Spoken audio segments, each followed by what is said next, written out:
사람이 이렇게 다들 옷을 다 입고 계시는데 옷감 중에 아주 비싸고 그리고 이 피부에 사람 피부에 진짜 잘 맞는 그 옷감을 하나 고르라면 실크라고 하는 천이 있습니다. 실크.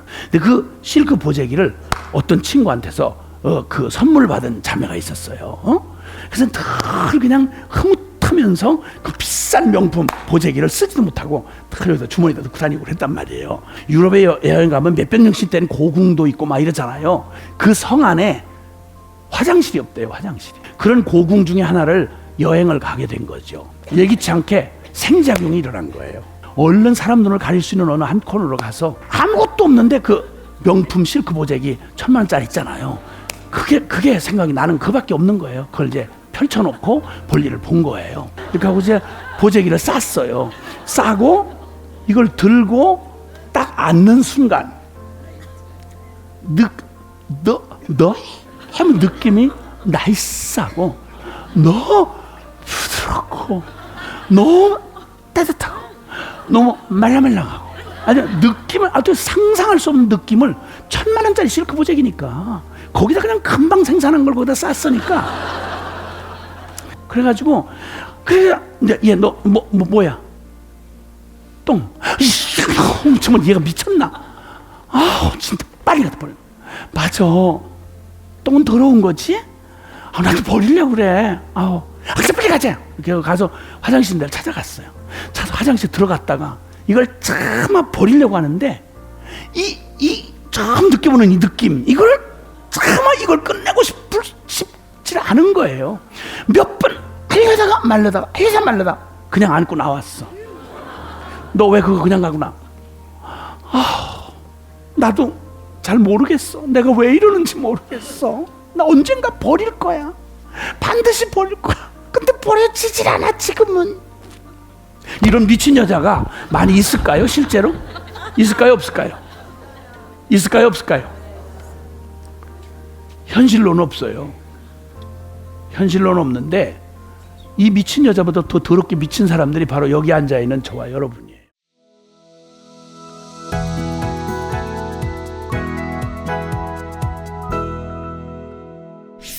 네, 할렐루야. 이번 챕터는 복음의 능력 또 두 번째 시간으로 또 진행되겠는데요. 또 이번 시간, 이번 또 챕터 안에서 주님이 우리에게 진짜 복음의 능력을 드러내실 것 더 기대합니다. 기대가 되시죠? 네.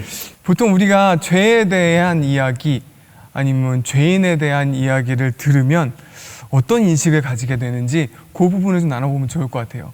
규영 선생님, 당신은 죄인이에요. 이렇게 얘기하면 어떤 느낌이 들어요? 그러니까 이런 것처럼 죄에 대한 설교를 되게 좀 강하게 듣거나 방금 이렇게 딱 들으면 뭐지? 나 죄인 뭐 이런 생각들 많이 들 거 아니에요. 이런 죄인에 대해서 우리가 어떠한 인식을 가지고 있는지 나눠보면 좋을 것 같아요. 죄인인데 죄인이라는 소리 듣기 싫은 거 보니까 진짜 저는 찐 죄인인가 봐요. 그러니까 내가 죄인이야 이렇게 스스로 고백하는 건 괜찮은데 나보고 죄인이라고 그러니까 욱 이렇게 올라오더라고요. 그렇죠.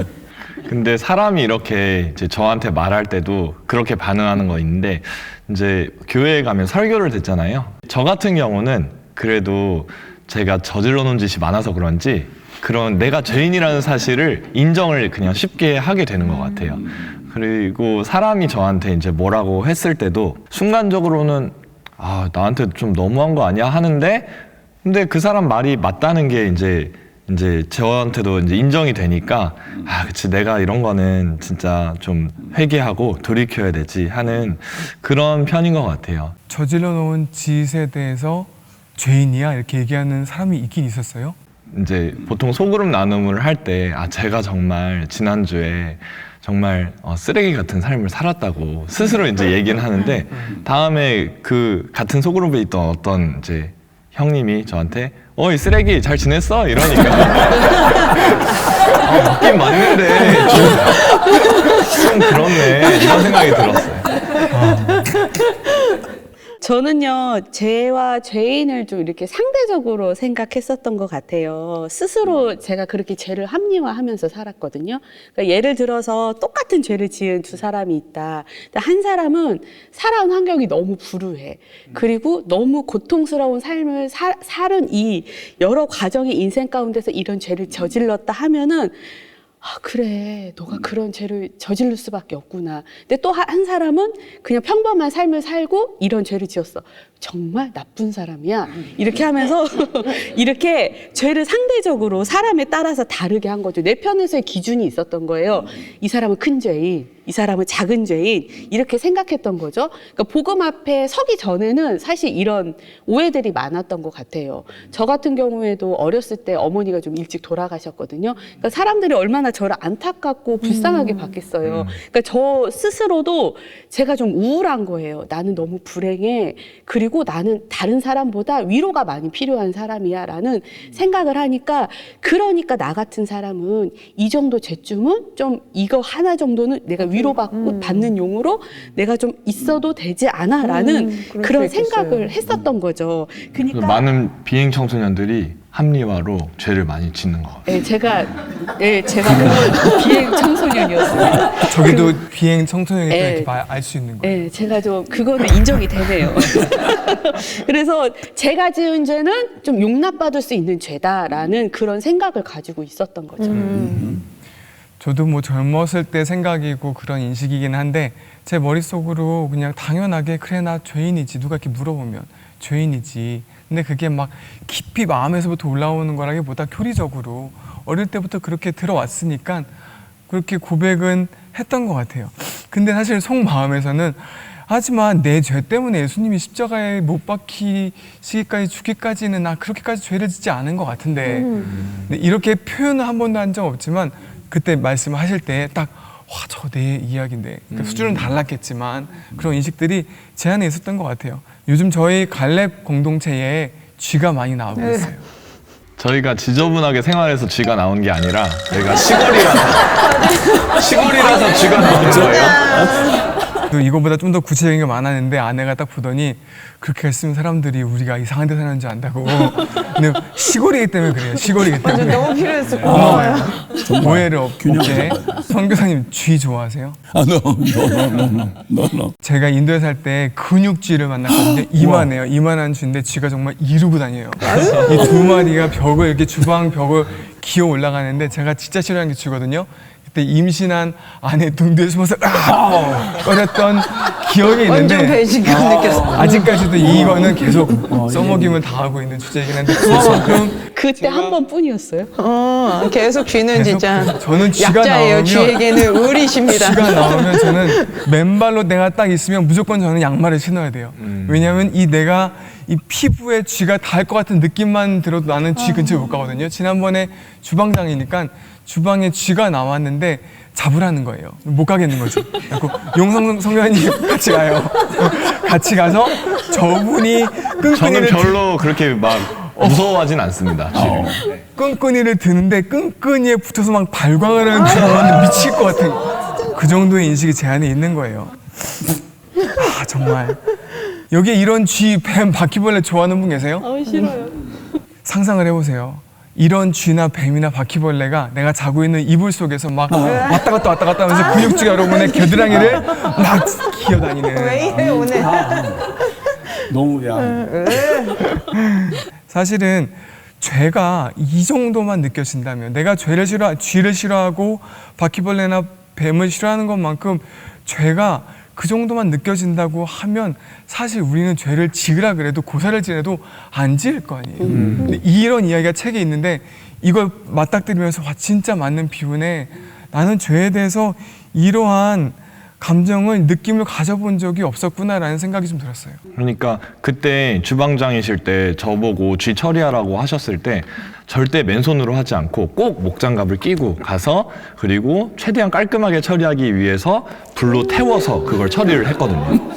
만약에 이런 쥐 정도로 이제 내가 더럽다는 인식을 가지고 있었다면, 죄가 쥐 정도로만 더럽다는 인식을 가지고 있었다면 절대 손대지도 내 삶에 죄가 끼어들 틈도 없이 내가 원천 차단을 했을 텐데 그거랑 너무 다르게 반응을 하기 때문에 그러니까 제가 제 삶 속에서 계속 죄를 짓게 됐던 것 같아요. 저도 성경에서 그렇게 말하니까 그러니까 세상에서도 그것들을 이런 것들이 도덕적인 윤리적인 수준에서 죄라고 말하고 교회에서 들어왔으니까 제 안에 죄는 안 좋은 거야, 죄는 가까이 하면 안 되는 거라고 인식을 가지고 있는 것 뿐이지 사실 제 마음을 이렇게 들여다보면 제가 죄를 싫어한다거나 이렇게 어쩔 수 없어서 겨우겨우 막 이렇게 이긴다거나 아니면 진다거나 그런 게 아니라 깊은 마음속에서는 제가 죄를 좋아하고 있더라고요.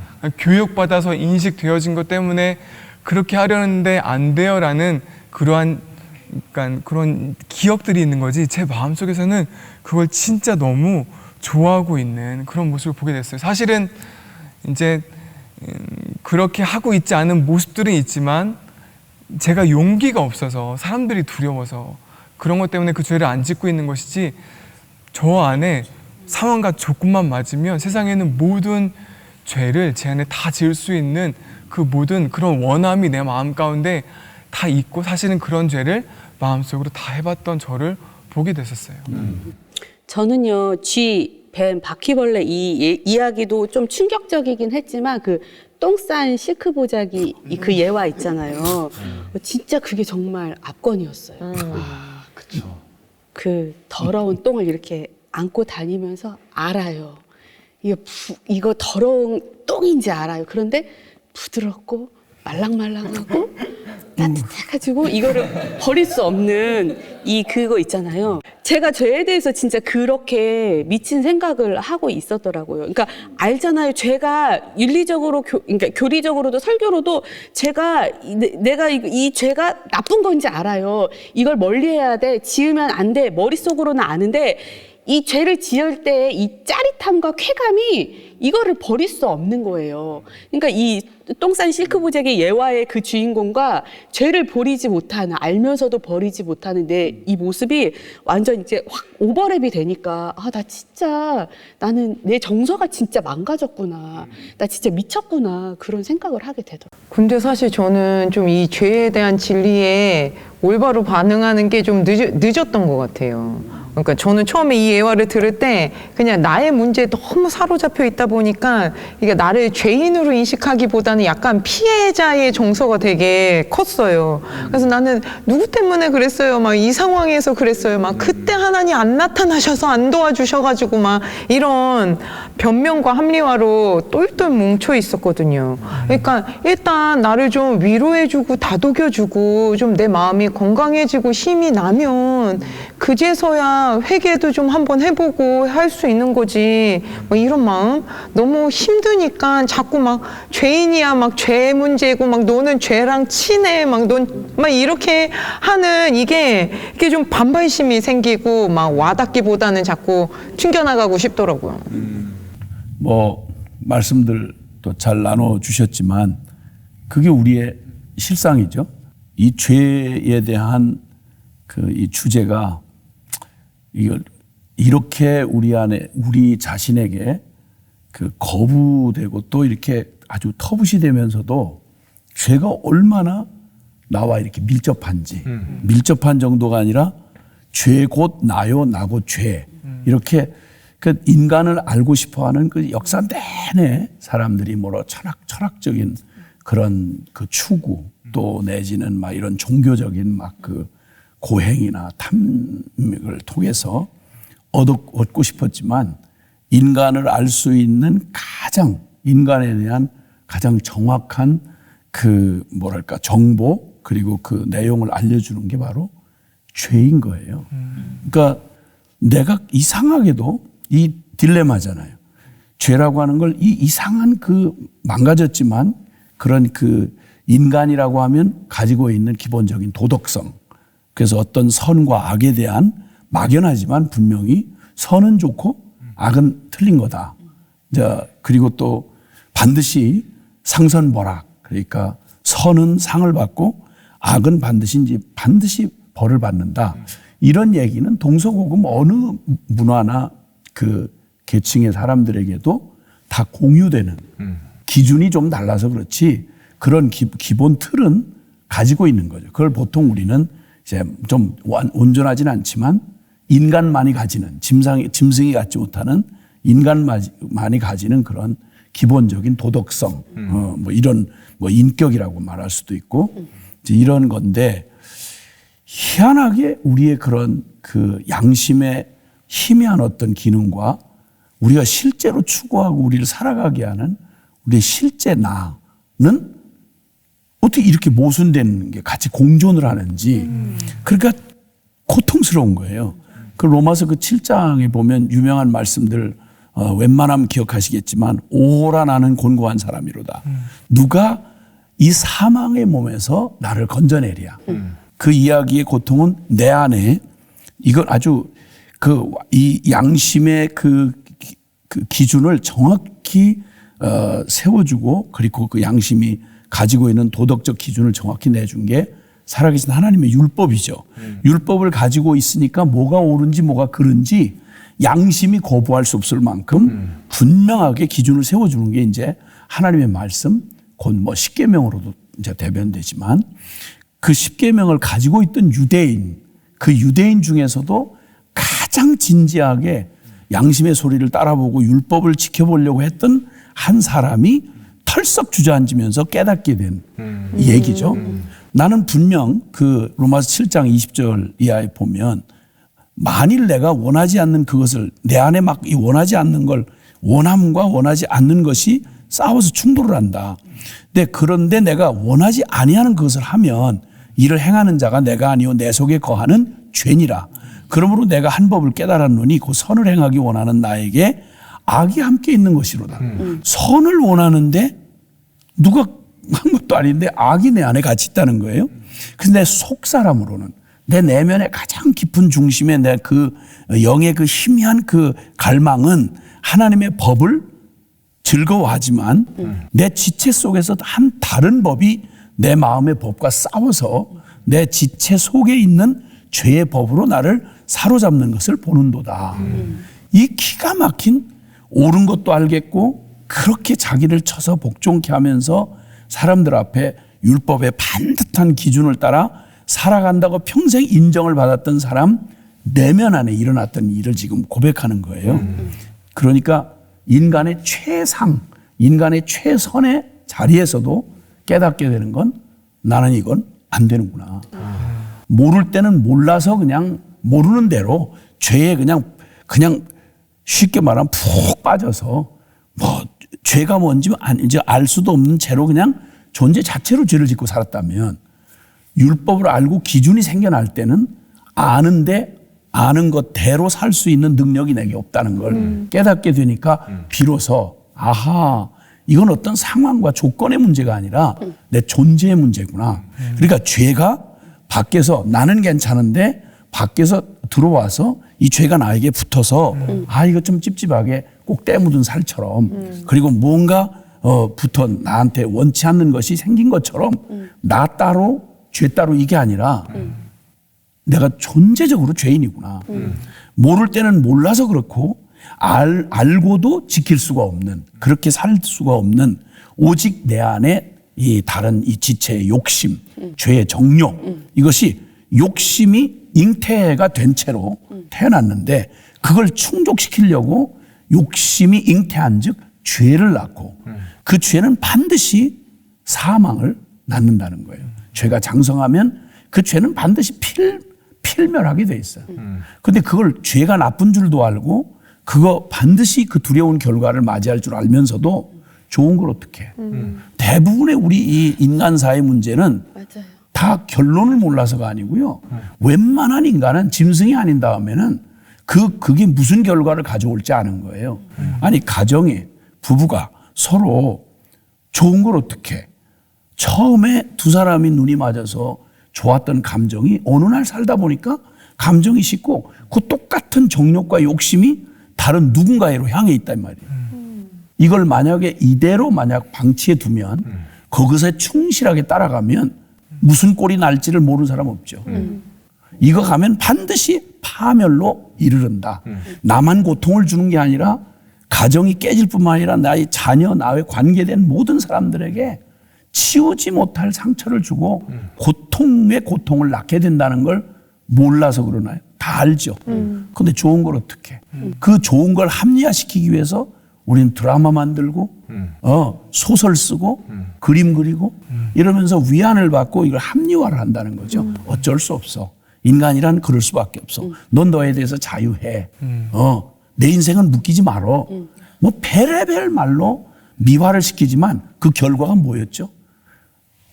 비참한 고통이에요. 그래서 인류가 시작된 이래로 가장 큰 인류가 모순이 뭐냐면 그렇게도 선을 추구하면서 악을 저질러. 그렇게 자유를 갈구하면서도 계속 스스로 중독되고 종노릇을 해, 스스로. 그리고 그렇게 빛을 원하면서도 악을 따라가는 거예요. 그래서 이 세상에 존재하는 악과 고통의 원인이 뭔가, 이걸 어떻게 해결하나, 이게 역사 내내 인간의 추구였고 탐색이었죠. 그런데 아시다시피 역사는 한치도 더 나간 적이 없이 그때로 태초로부터 시작해서 인간의 범죄한 이후로부터 모든 악과 고통은 전부 그 원인이 어디에 있었냐면 상대방 너 때문에 그렇다, 저 나라 때문에 그렇다, 저놈들 때문에 그렇다, 사회 구조 때문에 그렇다, 수많은 말로 남에게 투사시켰지만 그러나 성경은 정확하게 말하기를 그 모든 악과 고통의 뿌리가 바로 죄였다라고 하는 걸 말씀해 주시면서 이것은 그냥 역사의 얘기로 거대 담론 얘기가 아니라 바로 내 개인의 삶 안에서 내 삶에서 내 운명을 결론 지은 게 바로 내가 죄인이었구나. 그래서 죄인으로 태어나서 죄를 좋아할 수밖에 없다는 걸 이미 경험들을 통해서 나눠주셨지만 참 코미디 같잖아요. 웃기잖아요. 그런데 뭐 요즘에 뭐 그런 말을 쓰던데 우픈 현실 뭐 이런 얘기, 웃기기도 하고 슬픈 뭐 이상한 얘기. 네. 정말 웃을 수도 없는데 웃긴 하는데 눈물이 이렇게 떨어지는 이게 우리 운명인 거예요. 그러니까 죄를 많이 결론을 알면서도 죄를 떠날 수가 없는, 그중에 가장 현실적인 진단이 아주 죄 친화적 성향에 대한 얘기를 이제 나누곤 했는데, 앞서서 말씀드린 대로 쥐나 또 바퀴벌레나 또 이런 정서에 대해서 우리 정서가 얼마나 불합리하게 반응을 하는지를 보면 그거 우리가 생각해서 그렇죠. 문화가 다른 지역에서는 뱀 식구처럼 생각하는 문화권이 있어요. 정말 같이 데리고 자식처럼 사랑해요. 이불에 데리고 뭐 어떠냐고 이렇게 우리 다 끔찍하다 그랬는데 이불 속에 침대 같이 데리고 살아요. 이 동남아 어느 부족이 그래요. 분명히 그래요. 믿어주세요. 그러니까 그렇게 자식 키우듯이 키워요. 뱀을. 그리고 그렇게 좋아해요. 근데 무슨 진리가 아니잖아요. 뱀은 더럽다, 징그럽다. 뱀만 더럽겠어요? 그런데 그건 아주 문화 정서상 내가 그냥 옳으냐 그러냐의 기준도 없이 내 정서가 싫다는 거 하나만 가지고도 앞으로 내 평생에 죽기 전에 관계 개선을 하면 이 쥐나 뱀이나 바퀴벌레하고 친해질 수 있겠는가? 우리는 아닌 거예요. 그건 그럴 수도 없고 그걸 원하지도 않고. 그렇게 만약에, 근데 그거보다 더 냉정하게 생각하면 죄는 상상도 못할 그 추악함과 더러움과 난잡함과 그 악함을 비할 데가 없어요. 그걸 어떻게 바퀴벌레하고 비교하겠어요. 근데 이상하게 우리의 정서는 그렇게 우리 정서를 믿고 사는 우리, 심지어 신앙생활조차도 우리 정서, 느낌, 이걸 너무 신봉하잖아요. 느낌에 난 그거 싫어요. 난 느껴지질 않아요. 하나님 못 믿겠다는 말의 이야기가 다른 거 없어요. 안 느껴진다는 거예요. 그럼 그 느낌이 과연 믿을 만한 거냐? 아니요. 초장부터 긴 얘기할 거 없이 우리가 보았지만 얼마나 왜곡된 우리의 이 정서가 얼마나 비참하게 망가져 있는지를 더럽게 생각 안 해도, 그렇게 거리를 두지 않아도 될 만한 것은 막 진절머리 나게 싫어하고 평생 싫어하고. 근데 절대 가까이 하면 나도 죽고 남도 죽고 그냥 정말 끔찍한 그런 죄에 대해서는 죄를 버리지 못하는 딱 한 가지가 사실은 깊은 신학적 뭐 이런 거 아니에요. 왜 신학을 아는 사람이 죄를 저지르죠? 왜 그 놀라운 복음을 말하는 교회 안에 죄가 이렇게 많이 존재하죠? 딱 하나예요. 몰라서가 아니에요. 너무 느낌이 좋은 거예요. 내 정서엔 너무 딱 맞는 거예요. 정서에 맞는다는 말 정도가 아니라 죄가 곧 나요, 나고 죄인 거죠. 그러니까 이걸 내가 죄가 싫어지게 해주세요. 죄가 미워지게 해주세요. 이렇게 해가지고는 해결 안 나는 거예요. 나의 실체를 정확히 봐야 되는 거죠. 죄라고 말할 때 죄는 절대 따로 독립 존재하지 않아요. 내 인격과 생명 안에서 완전히 하나 되어서 이게 성립되는 게 바로 죄인 거죠. 그래서 이 죄가 우리의 삶에서 그토록 눈물겨운 애를 쓰고 죄에서 자유해지고 싶고 벗어나고 싶으면서도 양심의 가책을 받으면서도 평생 떠나지 못하고 그렇게 모든 노력이 실패하고 율법으로는 안 된다. 어떤 그 인간적인 노력으로도 안 된다는 말의 결론은 이미 정해져 있었어요. 왜냐하면 죄가 곧 나요, 나고 죄. 그래서 죄 친화적 성향을 가지고 있는 존재적 죄인이기 때문에 죄를 미워한다거나 죄를 이렇게 해서 떨어낼 수 있다거나 이럴 수 있는 게 아닌 거죠. 율법 지키면서 이랬다니까요. 율법 한편으로 지켜요. 분명 그 양면이 같이 존재를 하는 거예요. 근데 이거조차도 나중에 이제 깨닫고 보면 내가 율법을 사랑해서 하나님 진리를 사랑해서 그렇게 막 율법적인 사람이 되고 남한테 반듯하게 살려고 한 게 아니었구나. 그거조차도 결국은 나를 지독하게 나를 사랑하면서 사람들의 인정과 평판을 구하면서 궁극적으로는 나의 욕구를 채우려고 하는 그 무서운 음모에서 시작된 거라는 걸 알게 되면 죄에 대한 감상적인 생각은 있을 수가 없고요. 그래서 결국 우리의 참 존재적인 이게 깊이 나의 존재를 생각해 보면 볼수록 우린 정말 나 소망 없구나. 정말 나는 죄의 나를 설명하는 길을 죄를 보면 죄를 객관적으로 연구하다 보면 거기에 내가 보이는 거예요. 그러니까 누군가의 얘기를 들으면 직접적으로 네가 죄인이야 이렇게 말 안 해도 그냥 내 죄를 네가 알렸다 이런 그냥 얘기 안 해도 나 치네 나 까네 뭐 이런 식으로 저절로 자기 이게 들을 수밖에 없는 게 우리의 슬픈 현실이죠. 예.